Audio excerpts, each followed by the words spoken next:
Hi there, I'm John from CNCKing.com, and today I'm going to show you how I built the urn for my Uncle Raymond.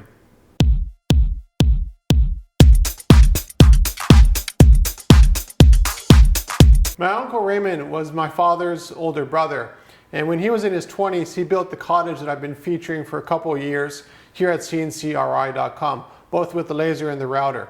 So let me show you a couple of pictures of the inside and the outside of it, and just keep in mind that this was built all by hand. He actually cut down the trees himself, carved the trees over, and just to give himself a little bit more extra work, he didn't grab trees around the cottage because he liked trees around the cottage.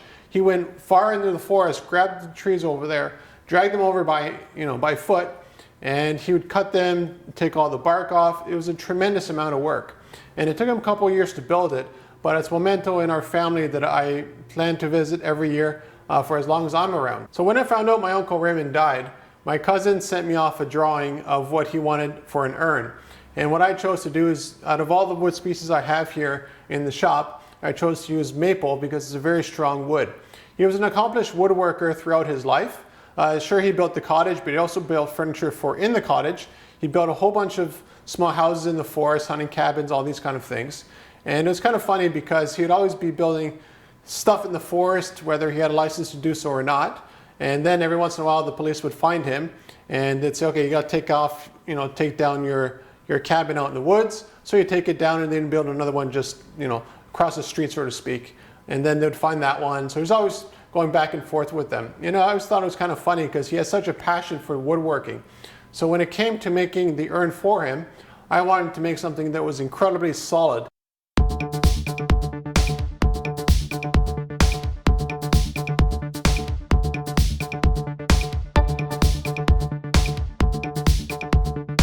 Now, with all the technology I have here in this shop, you might think, well, why don't you just do everything using the CNC machine? And that's a nice thought, but the CNC does not replace, it complements other power tools and manual tools. Now, I have absolute precision with my laser as I do with my router, but I decided to make this simple little template here. This was 12 inches by 12 inches, to give you an idea of scale. And what this allowed me to do was, because I'm working off of live edge, there's nothing straight on any of it. It's not like dimensional lumber where you have, like, let's say a 2x4 and you actually have a straight edge. With live edge, you have a bit of a curve on this side, a bit of a curve on that side. You might have some features in the grain that you don't like, whatever. There's always something with live edge that you just don't have to deal with a traditional lumber. So what this allows me to do is, if you notice, there's a hole in the center. So I have the entire perimeter of the 12 inches in this case here, and the 14-inch version as well. And what I would do is just lay this directly on the live edge where I wanted it to be. And then this here would be my center point for the router bit. So what happened is I put this on the live edge board. The router bit would go here, and then that's my center point. So then I know exactly the perimeter that I'll be cutting using my CNC router.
tricky situation when it comes to live edge is that even if I totally flatten it, it doesn't work very well with the vacuum system, because it's not like a piece of plywood where you have absolute, you have glues and stuff like that that provide a seal. With live edge, you actually have wood or the air going through it.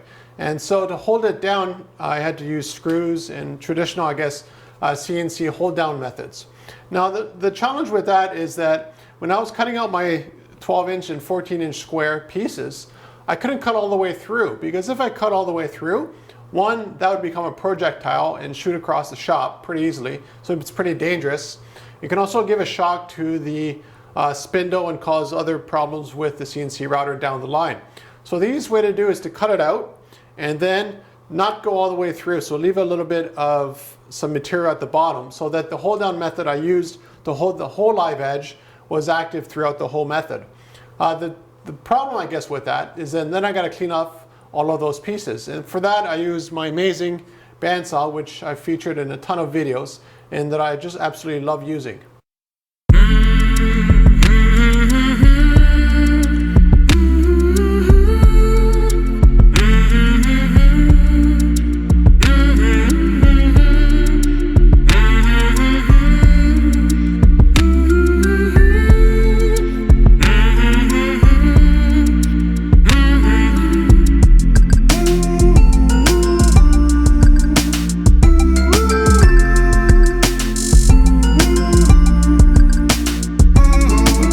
Let's just go through the steps so far. So I had a huge piece of live edge. I think both of them were 12 or 14 feet long, and they're perfect for this project. I ended up using two large pieces. And then after that, I did a little bit of cleanup, throw them on the CNC router behind me, cut out the pieces based on templates that I made with my CNC laser. And then after that, I have to throw them on the bandsaw. And what the bandsaw does is allow me to actually cut out the pieces totally. And then I still have the inside parts, because the urn is a solid piece going all the way around. It's not just four pieces stuck together this way, which would have been a lot easier, but I wanted to make something incredibly solid and heavy, so that when you lift it, you felt the presence of it. And as a result, the inside parts, so that I had to jigsaw out. Before doing that, I had to drill a hole in it. Technically, I could have done that with the CNC router, and I could have streamlined things a little bit more, but it was actually kind of fun to go through different processes.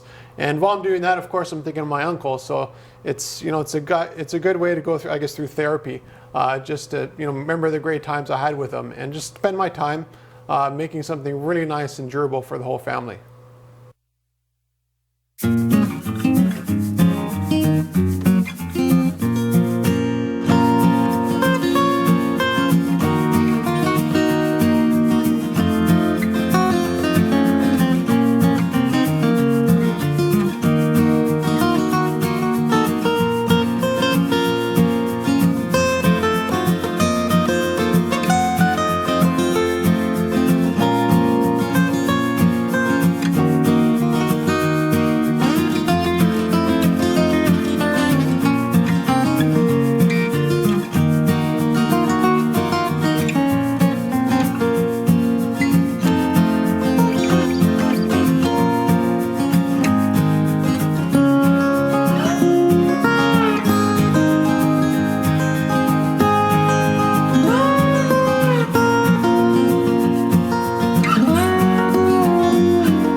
So once I had the final pieces and I finished trim routing all the edges and making the angle cuts as well, it was time to start about making the different layers going together. Initially, I thought about literally just screwing them in one layer after the other after the other. But again, because it's live edge, I started to see some issues with the wood initially. And I said, well, I'm not going to do that. I'm just going to glue it all together, which is totally fine as well. And it worked out really, really well.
So after I created my urn cake and everything looked really nice, I gave it a quick sanding, and it looked, everything looked exactly the way it should be.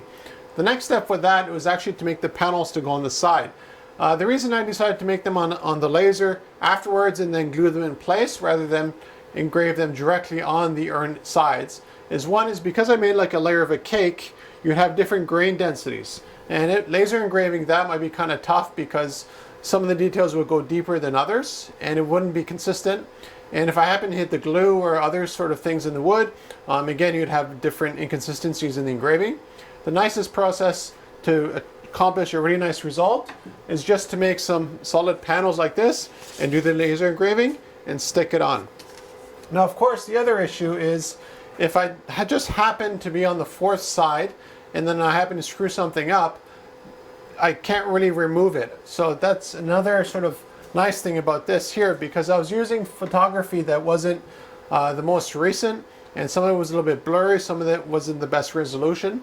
So overall, it's just easier just to laser engrave the panels and stick them on than to do it directly on the urn, which maybe could have worked, but again, you would also have the issues with the end grain, which is a lot harder material than the side of it.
Throughout the whole process of creating the urn, I'm still sanding and cleaning it up everywhere.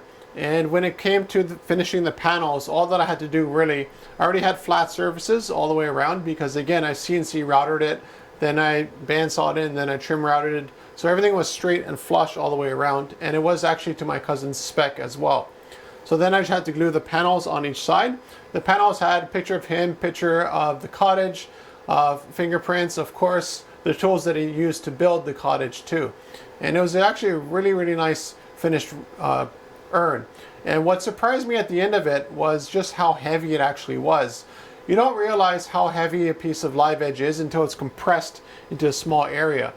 And although every part of it was sanded and cleaned up, there's still quite a bit of work in it because it is solid wood.